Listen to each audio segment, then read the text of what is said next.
एक समय गोरखनाथ जी ने देखा कि स्वामी रामानंद जी काशी में वैष्णव पंथ का ज्यादा प्रचार कर रहे हैं और नाथ पंथ सिकुड़ता जा रहा है।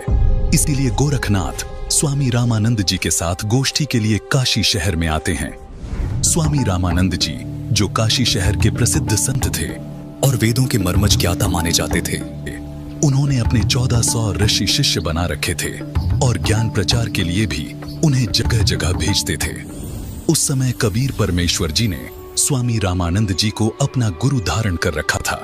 वैसे तो कबीर परमात्मा जी को किसी को भी गुरु बनाने की आवश्यकता नहीं थी, परंतु कबीर परमात्मा इस बात से परिचित थे कि आगे आने वाले समय में लोग ये सवाल उठाएंगे कि कबीर ने भी तो गुरु नहीं बनाया था, इसलिए गुरु बनाने की कोई आवश्यकता नहीं है।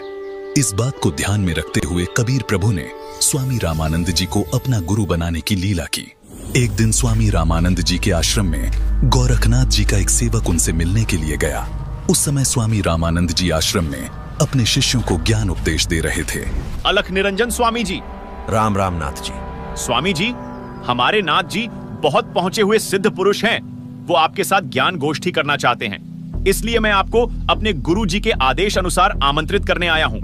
उन्होंने कहा है कि ज्ञान चर्चा में जो भी विजयी होगा वह अपने शिष्यों समेत जीतने वाले का शिष्य बनेगा। ये कहकर गोरखनाथ जी का शिष्य वहां से चला जाता है।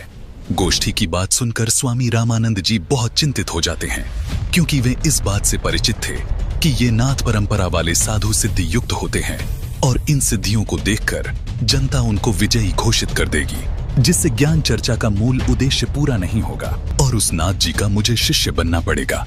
स्वामी रामानंद जी ये सोच ही रहे थे कि तभी 12 वर्षीय कबीर साहिब जी आश्रम में प्रवेश करते हैं। प्रणाम गुरुदेव। क्या हुआ गुरुदेव, आप बहुत चिंतित नजर आ रहे हैं। दास के लायक कोई सेवा है तो बताओ। हे कबीर जी, कोई नाथ जी आए थे और उन्होंने स्वामी जी के साथ गोष्ठी करने को कहा है कि जो गोष्ठी के लिए नहीं आएगा तो वो हारा माना जाएगा, और दूसरी शर्त ये रखी है कि जो हार जाएगा वह जीतने वाले का सह अनुयायी शिष्य बनेगा। हे स्वामी जी, संतों को हार जीत की चिंता नहीं करनी चाहिए। हमें उस नाथ जी का सामना करना चाहिए और गोष्ठी में अवश्य चलना चाहिए। फिर मैं आपका दास भी तो आपके साथ हूँ। हे भगवान, आप कह रहे हैं तो मैं अवश्य ही चलूंगा। अब मुझे कोई चिंता नहीं। कबीर साहिब जी अपने मुंह बोले। गुरुजी स्वामी रामानंद जी के साथ ज्ञान गोष्ठी में जाने के लिए तैयार होते हैं।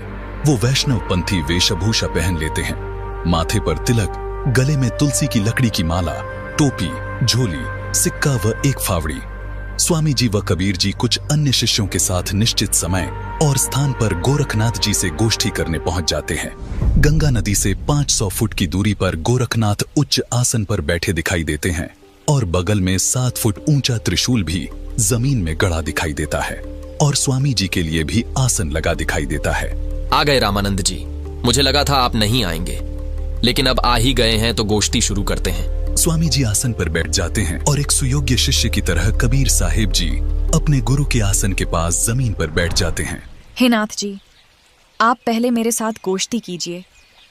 अगर मुझे ज्ञान चर्चा में हरा दिया तो ही मेरे गुरु जी से बात करना। अरे तू है कौन? तू छोटा सा बालक, तेरी आयु क्या है और तू गोष्ठी करेगा मेरे साथ? पता है मैं कौन हूँ? नाथ जी, मैं तो कबीर हूँ और मुझे मालूम है कि आप कौन हो। आप गोरखनाथ जी हो।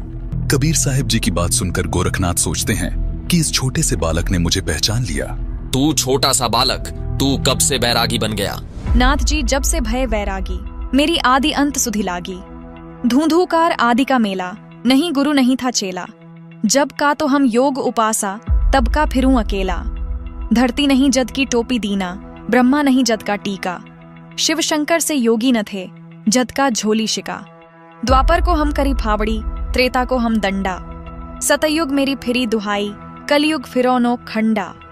गुरु के वचन साधु की संगत, अजर अमर घर पाया। कहें कबीर सुनो हो गोरख, मैं सबको तत्व लखाया। हे गोरखनाथ जी, जब कोई सृष्टि नहीं थी तब मैं अनामी लोक में था। जब मैं अकेला रहता था तब पृथ्वी भी नहीं थी। तब से मेरी टोपी जानो। जब ब्रह्मा, आप और आपके गुरु मचंद्रनाथ आदि सब प्राणियों के शरीर बनाने वाला पैदा भी नहीं हुआ था, तब से मैंने टीका लगा रखा है। अर्थात मैं तब से सत्पुरुष रूप में ही हूँ।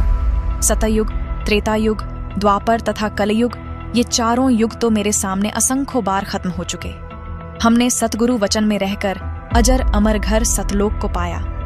हे नाथ जी, पूर्ण गुरु से उपदेश लेकर आजीवन गुरु वचन में चलते हुए पूर्ण परमात्मा का ध्यान सुमिरन करके इस अजर अमर सतलोक में जाकर जन्म मरण रूपी अति दुखमय संकट से बच सकते हो।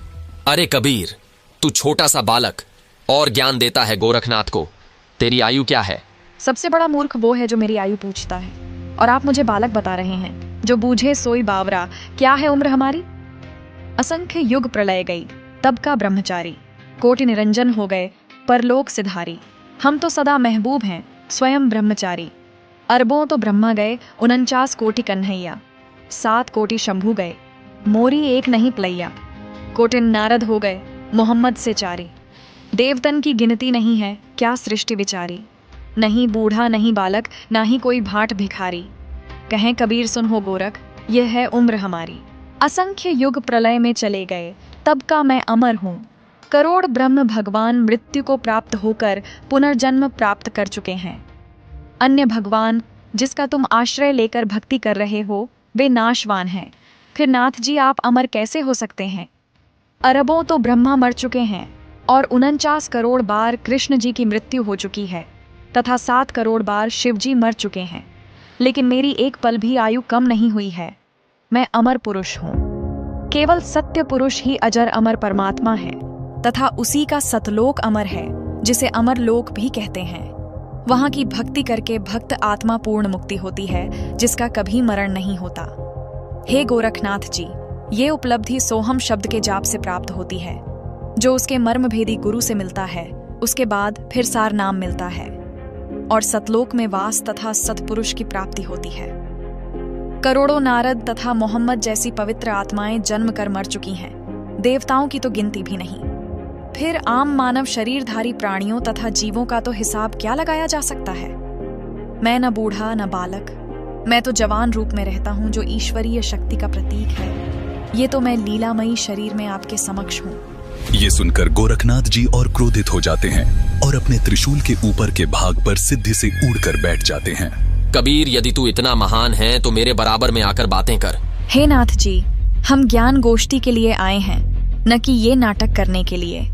आप नीचे आकर ज्ञान चर्चा करो, ताकि जनता को सच्चाई का पता लग सके। तेरे पास कोई सिद्ध शक्ति नहीं है।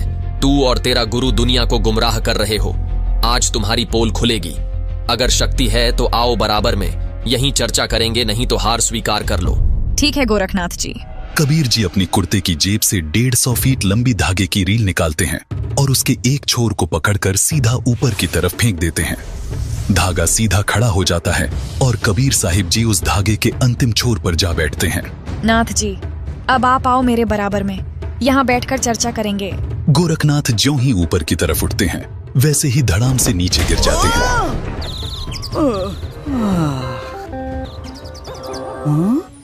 हे कबीर जी, कृपया नीचे आ जाइए और अपने दास पर दया करके अपना परिचय दीजिए। आप कौन शक्ति हैं और किस लोक से आए हैं?